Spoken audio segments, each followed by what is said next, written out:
Welcome to the Fit Asylum podcast. Today we're joined by Strong Media, or Simon from Strong Media. Welcome to the podcast, pal. Thank you, mate. Thanks for having us. We've already had an extensive chat off pod and really insightful. Simon, obviously first time meeting him, seems like an absolute fantastic guy, but he actually comes highly recommended, and he actually spoke to him about this from a student that did a mentorship program, and she's called Holly. She does the menopause coach, and she just absolutely raved about you. Oh, thank you. Since that day, we started following you, and we recommend you in our mentorships to our students. We recommend you to our students to follow. You're on our reading list for students. Amazing. Look at so that. You probably actually didn't know these things. Yeah. But we, and our boss absolutely loves you, so that he's really excited for this podcast as well.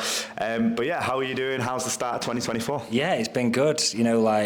The fitness industry is a fast-moving place. So yeah, it's been a strong start. Do you know what? It's actually the first year I've managed to have a little bit of time off over nice. Christmas. It's like we've got the kid now, so like your priorities are a little bit different with work and business. Yeah, so refreshed, raring to go into 2024. Yeah, I never used to have Christmas off on a year. When I had a gym, you just kind of work through it, and then obviously the restaurant, and like my other half is always working here, so she doesn't have it off. But since the last 2 years which I've had it off, you just feel so much better for the new year, don't you? Refreshed, raring to go. Do you actually feel like you're going to be more productive this year because you've had that break? Yeah, definitely. I think any time that you can step back away from work, especially for me, because the business that I run is a family business. We operate the business from home. Our office is at home. My wife runs the business. I employ my brother, my stepbrother. So it's a family business. So the lines can get blurred sometimes with family life. So having a break is something that we build into sort of like our yearly plan. We're quite good now at going away and switching off, whereas I'm sure we're going to get into a bit more about my coaching career and stuff. It's one thing that I really struggled with when I ran my fitness business was actually switching off and taking that time. Looking back, I feel like I maybe like I could have been a better coach, I don't know, or the business may have been a bit easier to run, but it's something I really struggled with, especially in my 20s, was switching off from work. I had the same thing, and I think a lot of PTs do. I actually, on the mentorship and which is a good thing as well, and you've got to do it sometimes. Yeah, you've got to do it sometimes. There's a line between hard work and there's a line between balanced. Yeah. I see too many people who claim to be balanced and just not working hard enough. Working hard enough, And then I see some people who think they're working hard and not. Yeah. And then obviously, there's probably, I would say, 1 in 100 that I say to them, you need a more balanced lifetime. So a lot of people watching this will probably think, oh, that's me. But really think about, is it actually you? If you're doing 60, 70 hours, that's not the end of the world. I'm more talking about the people who are doing 100 hours and they're waking up and the first thing they're doing is replying to messages for clients. Before they go to bed, the last thing they're doing is replying. Exactly. That's a big thing. My other half, if she watches this, will be laughing because it's difficult. It's difficult when you do it. We were in bed literally at 6:30 this morning, replying to messages. Exactly. So we were all there. But I actually advocate to all our personal trainers that we qualify at Fit Asylum that at Christmas and in the summer, already put it in at the start of every year, just have 2 weeks off. 100%. Because at the end of August, most people are chilled anyway, they don't want sessions, and at the end of the year, have time for you. If you've got it planned in, it's so much easier than going, I've got a really quiet week here in January, I've got a really quiet week here in October. Plan your weeks in, make sure you're the priority. I always tell them as well, when they do the diary, put your personal stuff in first. So if they've got kids, they might have, like my sister does every Thursday with my niece, she spends that day, because she's self-employed, that's her day with my your clients literally will work around you. I did have that fear, and you might collate this, but I had the fear that my clients wouldn't book in if I didn't give an exact day they needed and the exact time. People are usually a bit pretty more flexible these days, aren't they? When I started my online coaching business, I sort of ran a hybrid business model, but I scaled back my evening sessions so I could focus more on my online stuff in the evenings. And I remember going through that process thinking, I'm going to have to tell my clients that I'm not going to be working these times. like being dead stressed about it. I think I went on holiday to like Thailand and I stewed over it for like 3 weeks. And ruined your holiday. Actually, yeah, I was stressed about it. And actually, it was dead simple. Everyone was just like, yeah, that's fine, no problem. I can do it on here, whatever. And what in your head was like I'm this big panicking. issue? I'm like, my business is going to crash down. No one's going to want to work with me again. Exactly. You get the odd joke off the client. He'll go, oh, he's a part-timer now. Yeah, They're usually ones that fine. absolutely work well with you. But let's touch on that then, or let's go into that in a greater detail. Where did your PT career start? Where did your interest in fitness start? Okay, so in my previous business, it was the complete opposite. I was actually delivering cakes was my previous business that I got into when I was at university, and when I got into like my early 20s, I played rugby and football pretty much all my life. Nice. I got to the stage of like 2021 where my skinny frame was like, I was getting found out. Found out on the rugby pitch a little bit. So I got into training.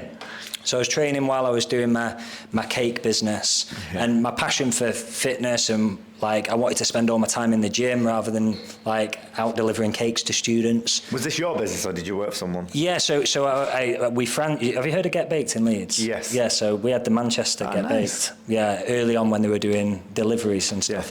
Yeah.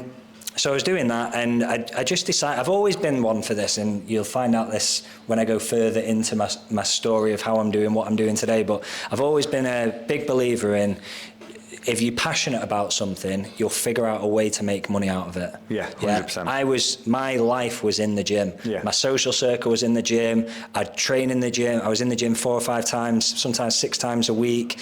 My friends were at the gym. My social circles were in and around the gym. So I was training at Virgin Active. I'd been training like pretty consistently for about 18 months. I was like, do you know what? It'd be sick just working here. Yeah, and Virgin Active, is this in Bury? This was Didsbury. Didsbury, yeah, nice. Didsbury. So is that where you're from originally? So I was a student at Manchester, then I set my business up in Manchester. I did like student nights and stuff like that before the cake business, but I stayed in the Didsbury area, Nice. It's a great gym to work in because it's got pretty affluent areas around it, good foot flow. It's pretty easy to take on clients there. So I went off and did my PT qualification, started coaching at Virgin Active, which at the time was just an unbelievable experience they had.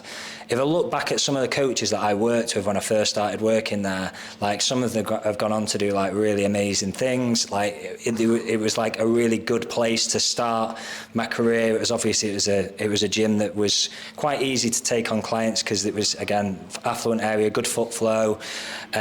Because of my marketing background with what I did with the cake business and the had an insight into sales. I was pretty deep, like I could chat to people on the gym floor, and I feel like if you're good at chatting to people, like, you can sell personal training, 100%. So I started my PT career there in 2011.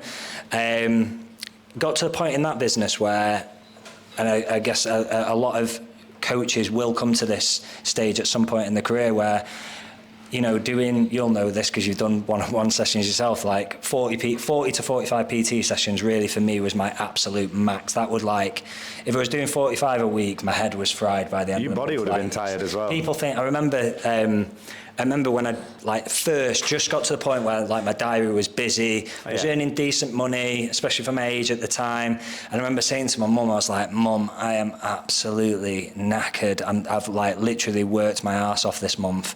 And she's like, we got into discussion. She was like, so what does your working week look like? And I was like, well, this week, for instance, I've done 40 PT sessions. And she's like, so you've worked 40 hours this week and you complain. I'm like, Mum, this is not 40 hours. You're joking. And when you think 40 hours on top of the programming, on top of the admin, the sales, all that it's more like a 60, 70 hour week, I would say. At least. So I found the gym floor stuff and the gym floor marketing.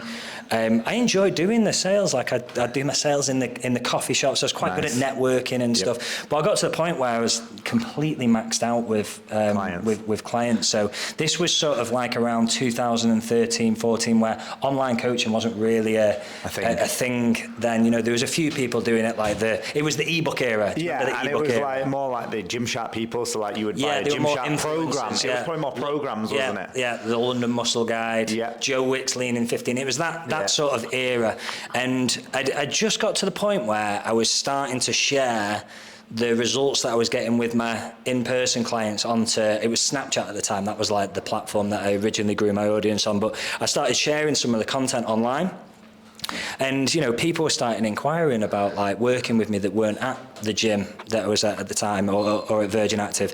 So I decided to start doing online coaching. Nice. So I thought I'd just do what everyone else is doing and just make an ebook and expect everyone to get the amazing results that I was getting with people on the gym floor. But obviously that wasn't the case. You know, I thought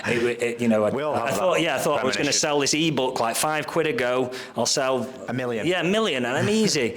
And obviously that didn't happen. So the first step into online coaching didn't go great. But what I realised, I sort of scrapped that. I sat back and thought, like, what is the reason why I'm not getting the results with the people online with the results that I'm getting with people in person? Because I had really good results with clients because so you were good at the industry, or good at your job. Yeah. Well, how does that translate into online? So what I figured out was it wasn't necessarily that I was like the best coach or the most knowledgeable coach. You had a process.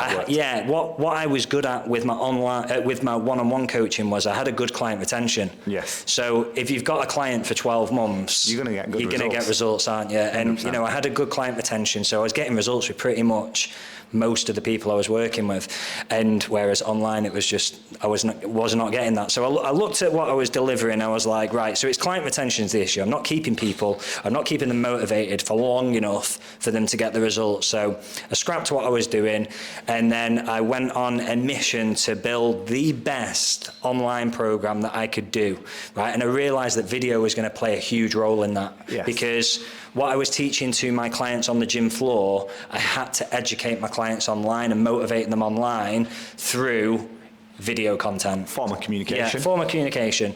So this was like early days of Trainerize. You remember Trainerize first came on the scene? It's much better now. Yeah, I was able to build out an online platform, you know, with exercise tutorial videos, a proper check-in system, proper onboarding system, an education portal. Nice. And, you know, when I built this, I built it with my business partner, Sasha, and we launched it. We ended up doing like a hybrid business model, so I could drop the PT sessions. I still do like 2 or 3 PT sessions a week, and then I could focus on my online thing. But the thing that I enjoyed most, and luckily for me, Sasha was very much into the coaching, like the programming and stuff like that. All I wanted to do was make videos for the app and make video. At the time, we started getting an audience on Instagram really and Facebook. Isn't it? Yeah, it is. So the thing that I enjoyed most about the coaching business actually wasn't the coaching for fat loss and strength training and stuff. It was actually making the content for it.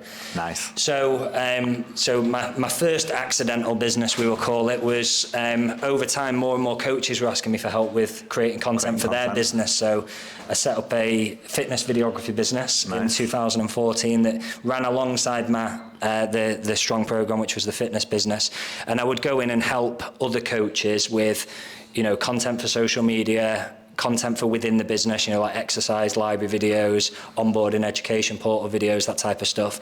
And what I found is over time that I really started to get a passion for video content and social media. So just before COVID, I decided to step away from the fitness business and focus on creating content for fitness business owners. How tough was that decision to make? Because obviously you've just done this nearly 10 years now. Do you know what? It was really telling my clients was the most difficult thing, because by this point I'd figured out the client retention thing. Yeah.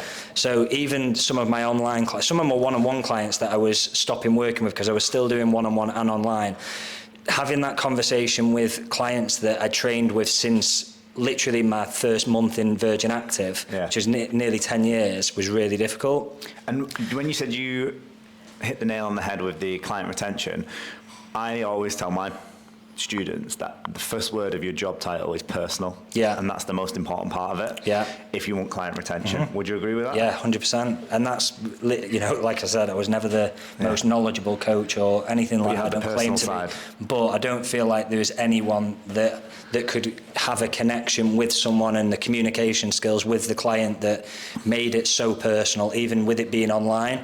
And it meant that because we had a good client retention, even though I could create good content and sales, it meant that we didn't have to do as much of it, because it's easier to keep a client than it is to make to gain a new client. That is always the big takeaway from especially stuff like this. It's so much easier to retain a client and more cost effective. Especially if we talk about ads, stuff like that. I was always taught that from my business mentor. Retention is so important, and if you look at any big business, that's their goal as well, isn't it? So we're fast forward to 2020. Is that when COVID started? So just before COVID, if you remember back, like short form content was like massive. Booming. And no one had a clue how to produce it. This is when fitness videographers, so by this point in 2020, my fitness videography business had started to outgrow my fitness business. I'd just hired a full-time editor. I had another videographer working with me at the time, and I jumped on short form video content early. Like I studied it in detail. Like I tested it, I trialed and errored. I literally did so much research into short form content because it was a new thing. Why? TikTok was because I just saw that this is the way that... You saw the opportunity. Yeah, because for me, I was never good at I still work with Paul Moore. Now I was on his Marketing Muscle in a Circle program, which was all about daily emails, and I was something that I always struggle with. I'm dyslexic. I'm not that great at writing, and he was like, just make videos. So that's where I started using Snapchat and stuff like that. I saw early on that with the growth of TikTok, I knew that Instagram were gonna do some form of short form video content like TikTok, but I just studied TikTok and I saw that this is the next stage of social media content, and I knew that my clients that I was working with at the time were going to want to utilize it when it came to Instagram. So I was on it early, I studied it, and my videography business then became more of a focus on this is the guy that you could go to that will help you grow your Instagram accounts. They'll help you go viral. He'll be able to help you with the planning. I was trying to do things differently to what other fitness videographers were doing. This was when fitness videographers were going in and doing like a 1 minute cinematic sequence, spending all this time and money on it, and it wasn't no virality. Would you say point of view is probably one of the biggest videos or biggest kind of themes on social media at the moment? What do you mean? Like point of view, so like, you just talked then about like the big companies were going to do high-end, high production stuff. Where yours was very much down to short form, really quick content in volume. Exactly, volume. That's probably where I was going with it. And it's a lot more simpler and easier to make. It is. Because so it's translatable. For a videographer to make a cinematic sequence of 1 minute for Instagram, which was popular before Reels came in.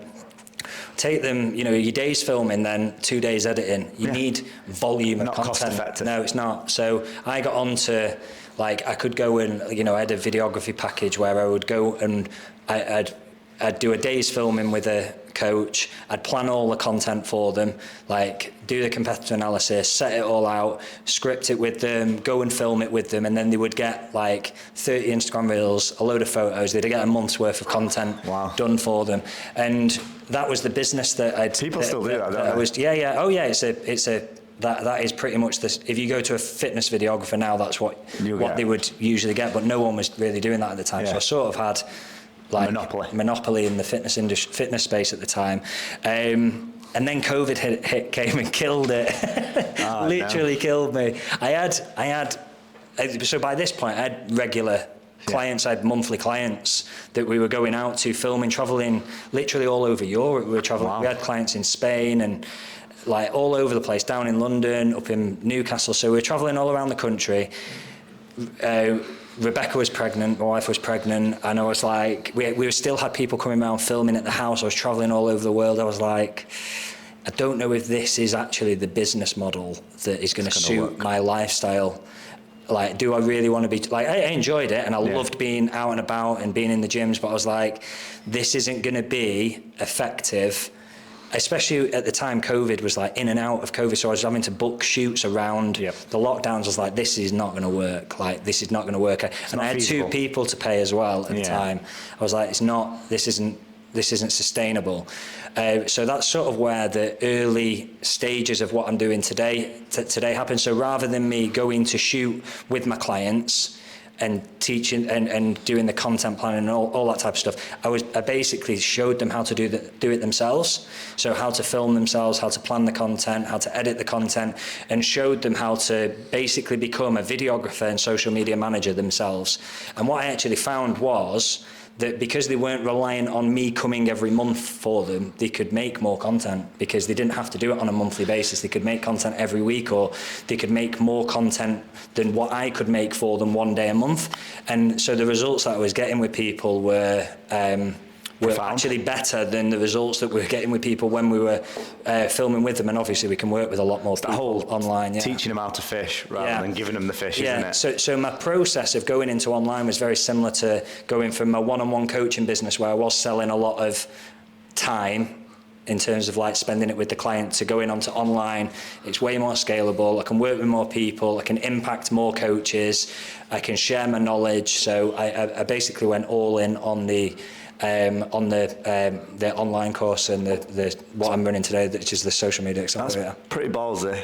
Rebecca's behind the camera now. Yeah. Rebecca, how was he when he was dealing with these like situations? Was he stressed? Were you stressed? Was it a tough time? Because I can imagine like COVID for me was so stressed having a gym and stuff, and then obviously I had the restaurant. I had a right good time. Really? Yeah, I was like working a couple of hours. I'd go on like 4-hour walks. Wow. Because at the start of COVID, all my videography business had come to a stop, but I was still running a bit of the fitness business. Nice. So I still had my online clients. So it wasn't the end of the world. So I was, I wasn't earning. I wasn't earning that much money because obviously the big chunk of my income was from the videography business, but I still had online clients. So I was working 2 hours a day. Wow. I did start the planning of what I was doing today. It's just that, like, yeah, it was a pretty chill time at the start of COVID. It was really when I launched this business that was the stressful time, because I launched it literally the week after my baby was born. Oh wow. We had our C-section booked, and Sam had a job 2 days before it just worked out. The videography work. A really big client for 3 solid days.